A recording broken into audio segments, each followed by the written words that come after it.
Congressman Andy Barr, Republican from Kentucky, joins me now. So, Congressman, when will America's funding for Israel get passed? It's getting hung up on a lot of issues, right? David, it needs to pass the Senate right away. The House Republicans, along with 12 Democrats, have done the job that the United States needs to do to provide assistance to our ally in Israel, $14.3 billion in additional assistance. But we paid for it in the House. We paid for it with offsets from reductions, rescissions in spending on the IRS.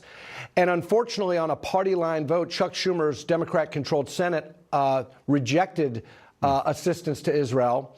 And we want to see the Senate do their job and support our allies in Israel. Yeah, they need the money now. There is also a question specifically to the battles going on there, whether Israel can maintain the momentum it has against Hamas despite the pause. What do you think? Well, absolutely. And it's important to understand what the terms of this deal actually are. This is not a permanent ceasefire. In fact, the reason why the terms of the deal are favorable overall to Israel and where we think 50 of the most prized hostages will be released is precisely because Israel has rejected calls for a ceasefire. And the terms of this deal do not require the IDF, the Israeli Defense Forces, to retreat out of Gaza, but to maintain and hold ground in northern Gaza that they have already taken. And offensive operations will resume after 4 days after these hostages are released. And that's important because the United States needs to support Israel to root out all of these terrorists that were responsible for these atrocities on October 7th. And support the release of all of these hostages. Congressman, I want to switch to another area. China's share of the global economy is tumbling. Over the past couple of years, it's had its largest decline in GDP since Mao Zedong was in power. You are on the China Select Committee. Does this big shift in the world order make China safer or maybe even more dangerous?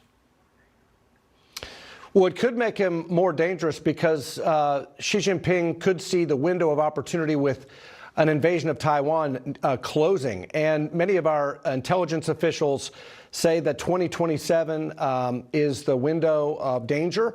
And when we see weakness from the Biden administration play out on the world stage like we did with this San Francisco summit, I think that invites the aggression that we all want to avoid.